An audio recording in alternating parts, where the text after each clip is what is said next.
하나님의 자녀된 우리는 그리고 장차 예수님의 영광스러운 모습으로 변화될 소망을 가진 우리는 날마다 성장, 성숙해 가야 할 것입니다. 몇 주 동안 계속해서 우리는 매주 성숙해 가야 할 과제들을 이야기하고 있습니다. 첫째는 죄로부터 의를 향하여 우리는 깨끗해져야 합니다. 날마다 깨끗하기를 노력해야 합니다.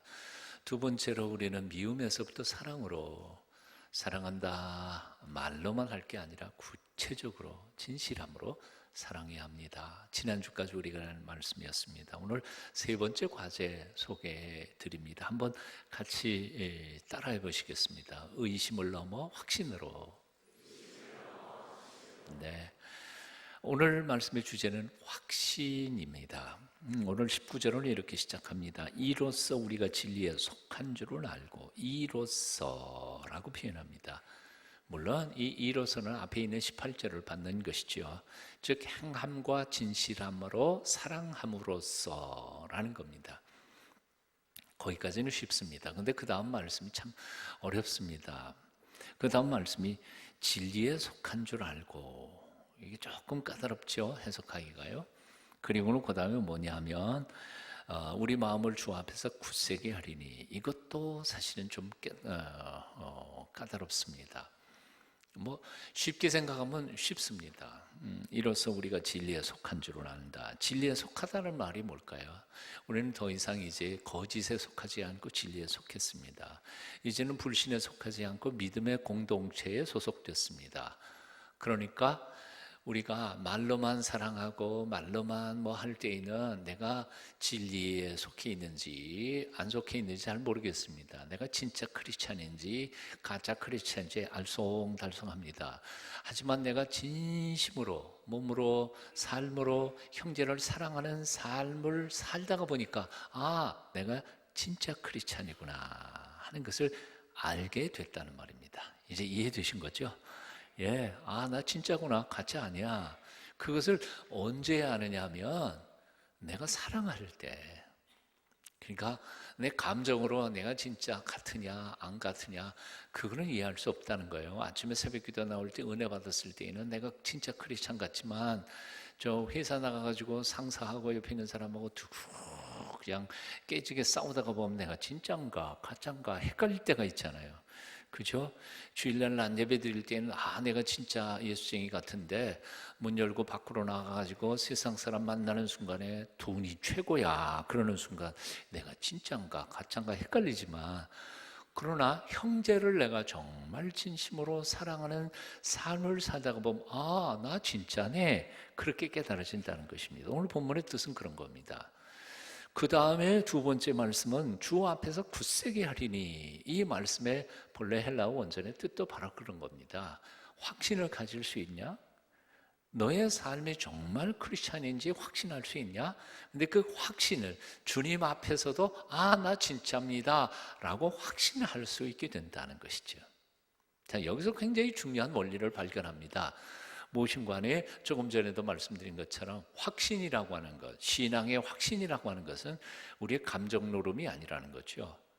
구체적인 삶의 현장에서 사랑을 실천할 때 신앙의 확신은 얻어지는 것이다 하는 것입니다. 다시요, 신앙의 확신은 실천에 있다는 겁니다. 머릿속으로 논리적으로 이론적으로 생각하는 확신이 아닙니다. 신앙뿐만 아니라 사랑도 역시 마찬가지죠. 사랑도 느낌이 아니고요, 실천하는 사랑의 실천과 섬김 속에서 나는 사랑하는 게 틀림이 없어, 그렇게 확신을 얻게 된다는 겁니다. 근데 솔직히 말하면 신앙이나 사랑이나 할 것도 없고 인생 전체가 사실은 실천 속에서 확신을 얻는 것 아니겠습니까? 예를 든다면 그렇죠. 수영을 말로만 배울 수 있습니까? 예? 운전을 교실에서 이론으로 배워갖고 운전할 수 있겠습니까? 예? 비행수를 어떻게 배웁니까? 예? 공부만 잘해가지고 비행기 운전을 하고 갈 수 있겠어요? 항해수를 어떻게 익힙니까? 예. 수영을 하려면 이론 아무리 해도 안 됩니다. 물이 겁 많은 사람은 모래밭에서 막 이러지만 결국은 물 몇 모금 마시면서 그냥 물속으로 펑펑하고 들어가야 수영을 배울 수 있는 것처럼, 항해를 배우려면 아무리 겁나도 배를 타고 바다를 향해 나가야 하는 것처럼, 인생이 뭔지를 알려면 인생의 현장 속으로 파고 들어가서 죽이 되든 밥이 되든 그 속에서 살아야 인생을 배울 수 있는 것처럼, 신앙도 그리고 사람도 실천 속에 진정한 확신이 있다는 겁니다. 그렇습니다. 사랑이나 그리고 신앙이나 입으로만 하는 사람은 절대로 구원의 확신을 얻을 수 없다는 겁니다. 사도 요한의 주장입니다. 그런 사람은 신앙의 기쁨도 맛볼 수 없습니다. 하나님의 임재도 그 능력도 체험할 수 없습니다. 신앙의 기적은 언제나 삶의 구체적인 현장 속에서 경험되어지는 것입니다. 신앙의 기적은 교실이나 강의실이 아니라 전도의 현장에서, 병원에서, 장터에서, 장례식장에서, 갈릴리 호수 한복판에서, 유다 광야에서, 들판 배고픈 무리들 속에서, 갈멜산 꼭대기에서 하나님의 기적은 체험할 수 있는 것입니다. 하나님의 기적을 원하십니까? 그렇다면 기적의 현장으로 나아가셔야 합니다. 사랑의 현장으로 나아가셔야 합니다. 밥포 현장으로 가서 배고픈 사람들에게 밥을 퍼고 죽을 퍼주어 봐야 합니다. 캄보디아 빈민촌으로 가보셔야 합니다. 병원 전도도 해보고 죽음을 앞두고 두려워하는 사람들 만나서 호스피스 병동 안에서 그들과 손을 잡고 눈물로 기도해 봐야 합니다. 그리할 때 사람을 만나주시고 치유하시고 회복해 하시는 살아계신 하나님을 만날 수 있다, 그 말입니다. 그 만남을 통해서 우리의 믿음이 굳세어지고 그리고 기쁨이 차고다 넘치고 감격하게 될 것입니다. 혼자 자기 방구석에서 하나님이 계시냐 안 계시냐, 그리고 자기 연민에 빠져 있는 사람은 결코 하나님을 만날 수도 없고 하나님의 기적을 체험할 수도 없다는 것입니다. 신앙의 기쁨도 감격도 하나님을 만나는 감격, 삶의 현장 속에서 맛볼 수 있는 것입니다. 사도 요한이 주장하는 것은 바로 이런 것입니다. 구체적으로 당신이 실제로 사랑할 때 당신의 믿음에 확신을 가질 수 있다. 오늘의 첫 번째 메시지입니다.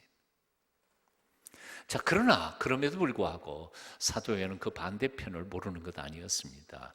인생을 살다가 보면 때로는 삶의 불확실성이 우리를 괴롭힐 때가 있다는 겁니다.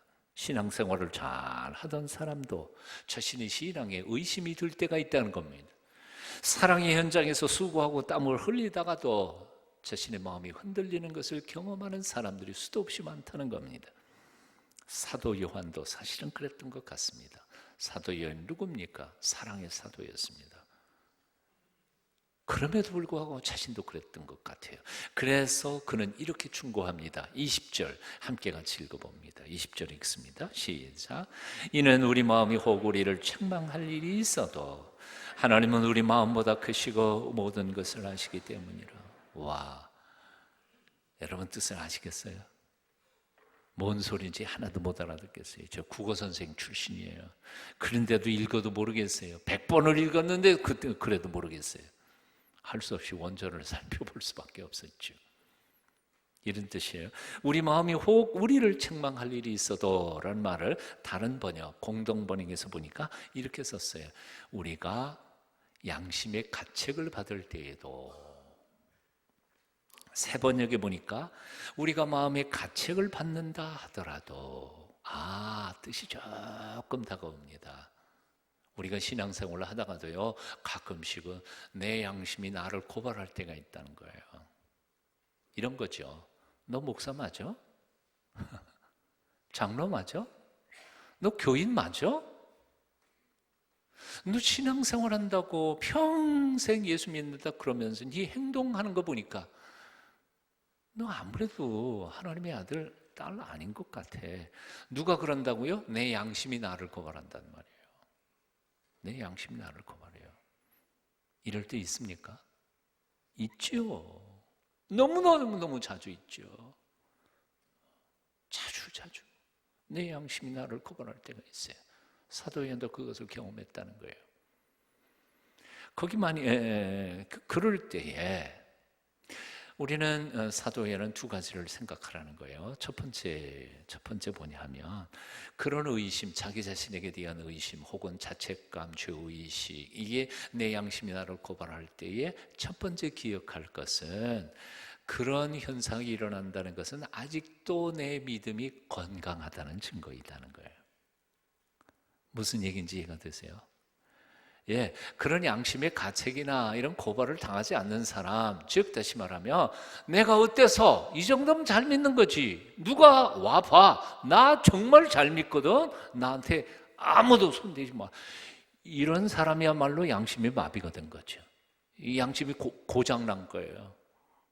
그러니까 수시로 내 마음이 나를 고발할 때, 그 마음이라는 말이 카르디아라고 하는데 이게 사실은 양심이라고 번역이 돼요. 내 양심이 나를 고발할 때 아직도 내가 살아있는 거예요. 그것은 정말 소중한 일이에요. 그것은 날마다 나 자신을 돌아보면서 자기 성찰을 하면서 자신의 잘못을 깨달아가면서 고쳐가면서 성숙해가는 귀중한 하나님이 주신 축복이라는 거예요. 이건 너무 소중한 거예요. 그러니까 여러분이 양심이 여러분을 고발할 때 너무 낙심하거나 절망하거나, 그 양심의 고발을 소리를 듣고는 에이, 나 예수 믿는 사람 아니야, 하나님 나 같은 거 다 버릴 거야, 그리고 도망가 버리지 말라는 거예요. 예? 여기 사도요한은 두 번째 얘기를 합니다. 그렇게 내 양심이 나를 고발할 때에 하나님이 어떤 분이신지를 생각해 보라는 거예요. 하나님의 속성 두 가지를 사도 요한은 소개합니다. 첫 번째, 하나님은 우리 마음보다 크신 분이시고 라고 표현합니다. 이게 무슨 뜻이에요? 우리 마음이란 말이 양심이라고 그랬죠? 하나님은 우리의 양심보다 더 크신 분이세요. 그래서 어떤 분이 이렇게 번역해요. 대범한 분이셔서. 내 양심이 나를 고발해요. 너 이따구로 살면 안 되지 않아? 그리고 내가 고발할 때 하나님께서는 그 양심의 소리보다 더 대범한 분이셔서, 내가 분명히 실수 안 한 거 아니에요, 죄 안 지은 거 아니에요. 그럼에도 불구하고 하나님께서는 내가 한번 실수했다고 너 벼락 떨고 죽어, 너 임마 그따위 짓 했으니까 나한테는 다시는 오지 마라, 그리고 내쫓는 분이 아니시라는 거예요. 뜻이 이해가 되세요? 와, 하나님은 나보다 대범하신 분이에요. 그렇다고 그분이 공의롭지 못하신 분이 아니에요. 우리의 불의를 안 보시는 분이 아니에요. 그럼에도 불구하고 대범하신 분이셔서 우리를 기다려 주실 줄 알고 회개할 길을 잠잠히 참아 기다리시면서, 그래, 너 잘못 깨달았구나, 됐다, 이제부터 고쳐가면 돼. 사랑해 하나님. 그 다음에 두 번째는 사도에는 또 뭐예요? 하나님이 어떤 분이시냐고요? 그 다음에 뭐라고 그랬어요? 모든 것을 다 아시는 분이세요. 전지하신 분이시라는 거예요. 모든 것을 다 안다는 게 뭘까요? 하나님께서는 내가 행한 실수와 잘못과 죄만을 보시는 분이 아니라 그 죄를 행하게 된 내 내면에, 아무도 모르는 내면의 숨은 동기와 아픔까지도, 심지어는 내가 지금 내가 잘못한 것에 대해서 괴로워하고 아파하고 정말 그것을 다시 회복하기를 원하는 내 영혼의 갈망까지도 아시는 분이시라는 거죠. 우리 인간들은요, 겉으로 행하는 행동만 딱 보고 한번 정죄하고 심판하면 그건 다 죽일 놈이에요. 그 사람이 그런 행동을 할 수밖에 없었던 그 사람의 개인적인 사정이나 아픔이나 고통은 아무도 헤아려 보지 않아요. 근데 하나님은 다 아신다는 거예요. 그리고 지금 자신의 잘못에 대해서 뼈아프게 뉘우치면서 새롭게 회복하기를 원하는 간절한 갈망까지도 하나님은 하신다, 그 말이에요. 그러니까 절망하지 말라고, 낙심하지 말라고. 그래, 실수 안 하는 사람 있겠니? 고치면 돼. 다시 한번 시작 안 해볼래? 내가 도와줄게. 이런 하나님이시라는 거지. 그렇습니다. 하나님은 우리 마음, 우리 양심보다 더 크신 대범하신 분이십니다. 그리고 우리의 모든 것을 나보다 더 나를 더 잘 아시는 하나님이십니다.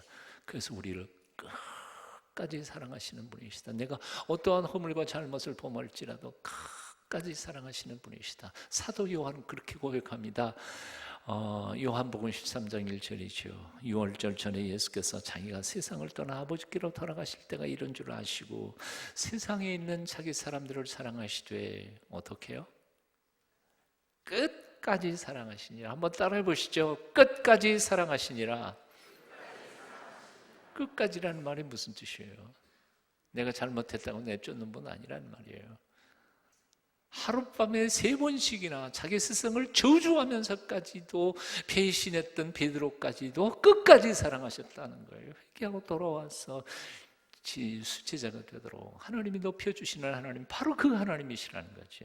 근데 왜 내가 한 번 실수했다고 내 양심이 너를 고발할 때 난 아무래도 예수 믿는 사람 아닌가 봐, 나는 아무것도 아닌가 봐, 그리고 자기를 주워박으면서 자기 연민에 빠지느냐 그 말이에요. 다시 일어서라는 거죠.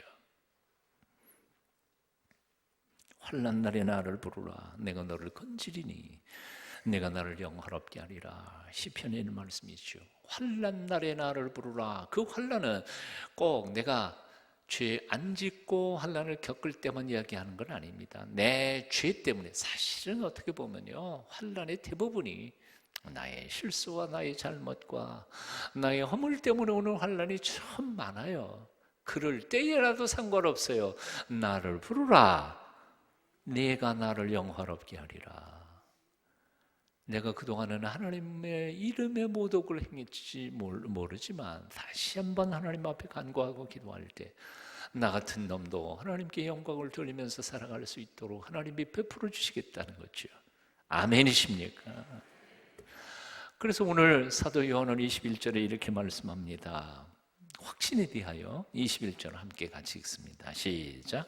사랑하는 자들아, 만일 우리 마음이 우리를 책망할 것이 없으면 하나님 앞에서 담대함을 얻고, 이제 앞에서는 내 마음이 나를 고발하잖아요. 그러나 하나님이 대범하신 분이시고 하나님이 나를 용서해 주시는 분이심을 알기 때문에 그래, 담대하게 확신 가운데 살아가게 된다면 우리는 확신 가운데서 용기 잃지 않게 된다는 거죠. 다시 생각할 것이 있습니다. 자신을 끊임없이 성찰하고 고쳐가는 것, 아름다운 일입니다. 하지만 끊임없이 자기 자신을 들여다보면서 불안해하고 노심초사하고 자신이 실수할까 봐, 그리고 실수하면 하나님이 나를 버릴까 봐 이렇게 걱정하는 것은 자기 성찰, 건강한 자기 성찰이 아닙니다. 그것은 자신도 못 믿고 하나님의 대범하심도 못 믿고 하나님의 길이 참으심의 풍성함과 용서하시고 끝까지 우리를 사랑하신다는 그 사랑도 믿지 못하는 불신의 행위일 뿐입니다. 가끔씩 우리는 마음속에 정말 열심히 살려고 노력했는데도 스쳐 지나가는 죄책감과 죄의식 때문에 고민할 때가 있는데요, 사실 그것은 거의 대부분은 하나님이 주시는 게 아니라 마귀가 줄 때가 많습니다. 이유 왠지 알까요? 마귀는요, 우리가 한번 실수했거나 잘못한 것을 기화로 해서 하나님과 우리 사이를 이간질시키는 게 마귀이기 때문에 그렇습니다. 야, 너 그런 짓 하고도 하나님 앞에 뻔뻔스럽게 어떻게 나오냐? 가, 하나님 너 같은 건 용서 안 해. 그게 마귀가 하는 짓이죠. 성령님은 그렇게 안 하세요. 성령님은 실수했을지라도 하나님 앞에 나가면 하나님이 용서해 주신다. 이게 성령님의 음성이지요. 그러니까 여러분 마음속에 일어나는 생각이라고 다 함부로 하나님의 말씀이라고 생각하지 마세요. 잘 생각을 들으세요. 담대하게 하나님 앞에 서 있기를 축원합니다. 오늘 이 사도 요한은요, 이 구원의 확신과 하나님의 이끄심의 확신, 용서의 확신에 더불어서 기도의 확신까지도 가르쳐주고 계심을 봅니다. 22절 말씀 여러분 한번 같이 읽어봅니다. 함께 읽습니다. 시작. 무엇이든지 구하는 바를 그에게서 받나니 이는 우리가 그의 계명을 지키고 그 앞에서 기뻐하시는 것을 행함이라. 뭐라고요? 무엇이든지 구하는 바를 그에게서 받는다. 와, 100% 기도 응답에 대한 확신 아니에요? 근데 그 기도 응답에 대한 확신의 근거를 어디에 두고 있어요?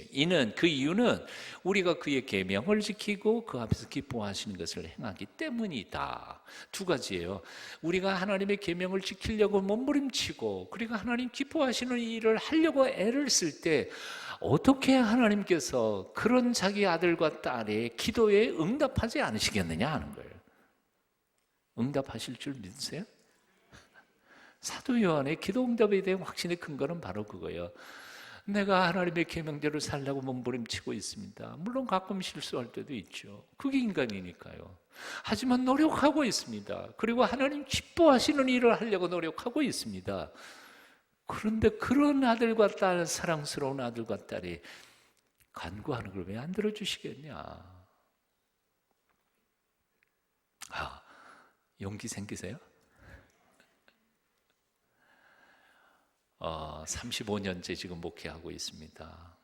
그 전에도 고등학교 2학년 때 교회 나가기 시작한 이후로 정말 찢어지게 가난한 가난 속에서도 처절한 앞이 캄캄하게 보이지 않는 순간에도 하나님 앞에 기도할 수 있고 그 기도의 은혜를 경험할 수 있었던 것은 바로 이 기도 응답에 대한 확신 때문이었습니다.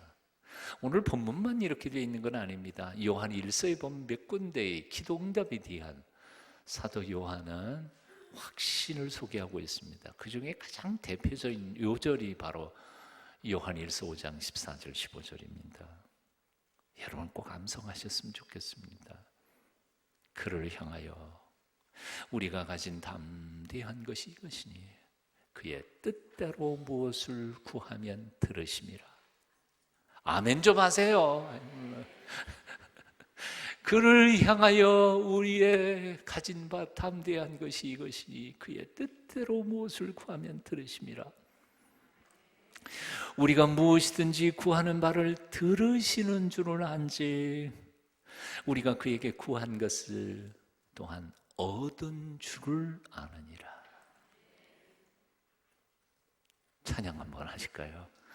2절까지 다 불렀으면 좋겠는데 시간이 벌써 이렇게 가버려서 2절까지는 못 부르고 1절만이라도 한번 같이 불러보십시다. 그를 향하여 우리의 가진 바 담대한 것이 이것이니 그를 향하여 우리의 가진 바 담대한 것 이것이니 그의 뜻대로 무엇을 구하면 들으심이라. 쓰러져 가는 자에게 믿음을, 절망이 있는 곳에는 소망을, 미움이 있는 곳에는 사랑을 가득 채워주시네. 그를 향하여 우리의 가진 바 담대한 것 이것이니 그의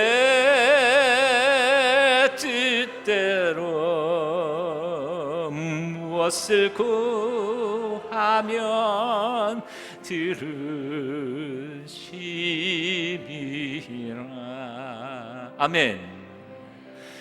아멘.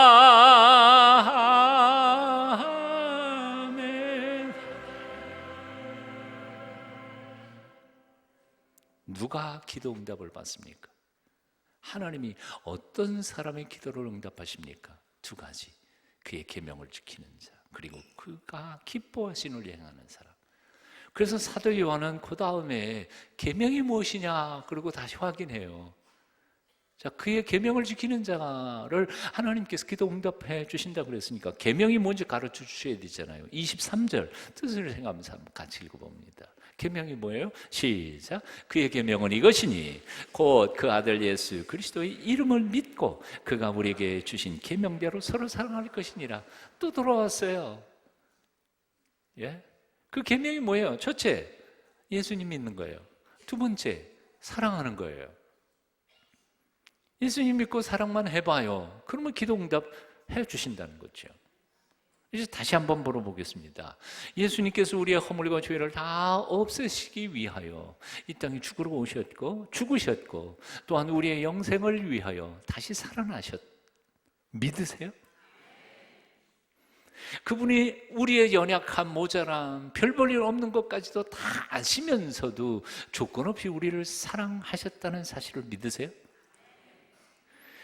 그분이 그렇게 조건 없이 우리를 사랑하신 것처럼 우리 또한 조건 없이 우리의 형제와 자매들을 사랑해야 한다는 사실을 아세요? 지난날은 그렇게 못 살아왔지만 앞으로는 그렇게 살기로 결심하실래요? 그러면 끝났어요. 걱정할 거 없어요. 이제부터 하나님 앞에 기도해 보세요. 하나님이 응답해 주실 줄로 믿습니다. 물론 오해하지 마십시오. 내 욕심대로, 내 욕망대로, 내 이기심에 내 하고 싶은 거 다 구하면 다 응답하신다, 그런 뜻 아니에요. 하나님이 내게 정말 큰 축복이고 내 인생에 정말 부유한 행복일 수 있는 것들을 기적의 행위를 통하여 내게 다 부어주신다는 말씀입니다. 그래야죠. 내 기도가 무조건 다 응답된다면 안 될 것 같아요. 네? 이것이 바로 하나님을 향하여 우리 예수님을 향한 담대한 믿음의 고백이고 신앙인들이 남달리 고난과 역경 속에서도 그 처절한 환경 속에서도 낙심하지 않고 이겨나갈 수 있는 확신의 고백인 줄로 믿습니다. 이 확신이 믿음의 확신이 여러분의 것이 되시기를 축원합니다. 2차 세계대전 당시에 포로 2만 명이 일본군 포로 수용소에서 묶여 있었는데요. 그 중에 8천 명이 죽었다고 그래요. 근데 죽음의 원인을 찾아보니까요, 간단해요. 질병 때문도 아니고 못 먹어서도 아니라 절망과 낙심과 포기 때문에 8천 명, 2만 명 중에 8천 명이 그렇게 죽었다는 거예요. 이것과는 대조적이게 여러분 잘 아시는 것처럼 똑같은 2차 세계대전 때 600만 명 유대인들이 학살당했잖아요.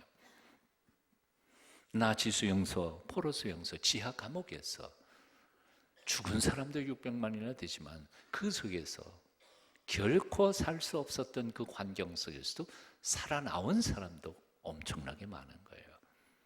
근데 그 지하 감옥에, 햇빛조차 들지 않는 지하 감옥에 손톱으로 벽에다가 긁어가지고 다윗의 별을 그려놓고 그 다윗의 별 밑에다가 자신들의 신앙 고백을 적어놓은 거예요. 그 중에 발견된 글이 이런 거죠. 비록 태양이, 지금 태양이 밖에 있지만 지하 감옥이니까 비칠 수는 없잖아요. 비록 태양이 우리에게 비치지는 않지만 우린 저기 태양이 있는 것을 믿노라.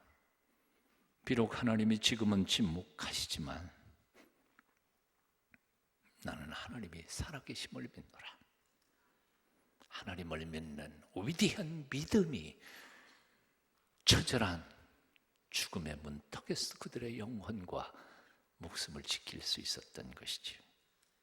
이사야 38장을 보면 죽음을 선고받은 히스기야 임금이 벽면을 향해 통곡하며 기도할 때 하나님은 그의 목숨을 15년 연장시켜 주셨습니다. 사람들은 의사가 치료 불가능하다고 손 털고 저는 못하겠습니다. 그러면 죽는 줄 알아요. 그러나 하나님께서 허락하지 않으시면 참새 새끼 한 마리도 결국 죽지 않는 줄로 믿습니다.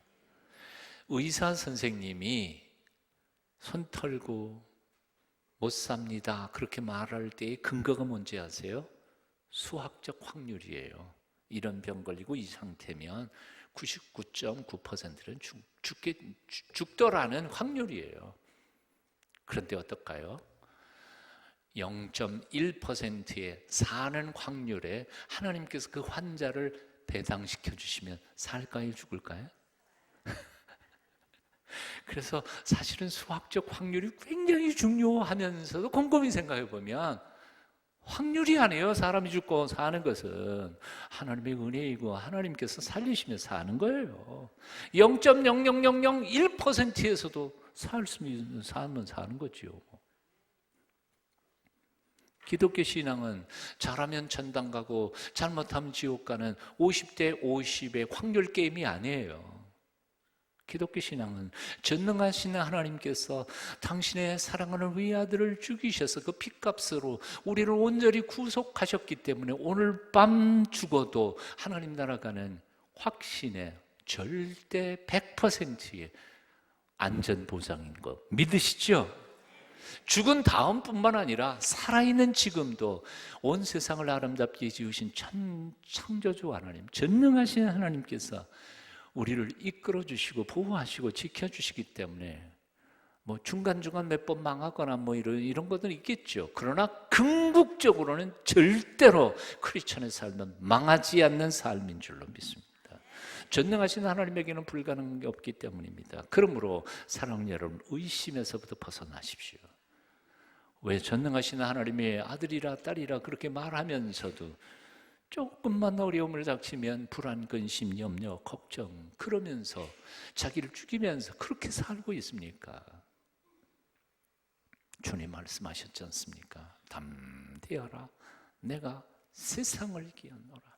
내가 세상을 이기었노라. 여호수아 1장 6절 이하에서 그 말씀을 통해 하나님은 지금도 우리에게 말씀하십니다. 강하고 담대하라. 뭐라고요? 좀 강하세요. 담대하세요.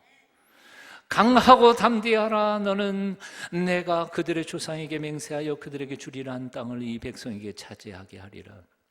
오직 강하고 극히 담대하여 나의 종 모세가 내게 명령한 그 율법을 다 지켜 행하고 우로나 좌로나 치우치지 말라. 그리하면 어디로 가든지 형통하리니 이 율법책을 내 입에서 떠나지 말게 하여 주야로 그것을 묵상하여 그 안에 기록된 대로 다 지켜 행하라. 그리하면 내 길이 평탄하게 될 것이며 내가 형통하리라. 내가 내게 명령한 것이 아니냐. 같이 읽어봅니다. 시작. 강하고 담대하라. 두려워하지 말며 놀라지 말라. 내가 어디로 가든지 내 하나님 여호와가 너와 함께하라. 아멘. 기도하겠습니다. 오늘도 우리 가운데 오셔서 우리를 붙들어 주시는 살아계신 하나님 아버지를 찬송합니다. 어떠한 환경과 조건 속에서 흔들리지 않고 용기 잃지 않고 확신 가운데 살아가도록 우리를 든든히 붙잡아 주시옵소서. 예수님 이름으로 기도합니다. 아멘.